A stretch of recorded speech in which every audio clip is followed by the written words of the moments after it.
Noodles அம்மா, noodles. Special noodles, egg noodles, chicken noodles கூட. வாங்கம்மா வாங்க. வாங்குங்க. ஒரு முறை டேஸ்ட் பண்ணீங்க, மறுபடியும் மறுபடியும் வருவீங்க. எவ்வளவு தரம் சாப்பிட்டாலும் பத்தவே பத்தாது. வாங்கம்மா வாங்க அப்படின்னு அனாமிகா சத்தமா எல்லாரையும் கூப்பிட்டா. அத கேட்டு நிறைய பேர் அங்க வந்தாங்க. அங்க வந்த பாதி பேருக்கு நூடுல்ஸ்னா என்னன்னு கூட தெரியாது.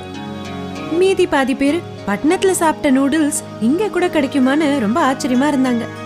அப்புறம் ஒருத்தருக்கு அப்புறம் ஒருத்தர் அவங்களுக்கு பிடிச்ச நூடுல்ஸ அவங்க கிட்ட இருந்து வாங்கினாங்க. அவங்களோட பிசினஸ் நல்லபடியா போயிட்டு இருந்துச்சு. அப்புறம் அவங்க ரொம்ப நேரம் கழிச்சு எல்லாத்தையும் எடுத்து வச்சுட்டு வீட்டுக்கு வந்தாங்க. அத்தையும் மருமகளும் சம்பாதிச்ச பணத்தை பாத்துட்டு இருந்தாங்க. ஐயோ, பிசினஸ பாத்துக்கிட்டே நம்மளுக்கு கொஞ்சம் கூட நூடுல்ஸ வச்சுக்கலையே. ஐயோ அத்தை, இப்படிலாம் நடக்கும்னு எனக்கு தெரியும். அதான் நான் முன்னாடி ஒரு பாக்கெட்டை எடுத்து வச்சிட்டேன். ஐயோ மருமகளே, நீ செம்ம புத்திசாலி தான்.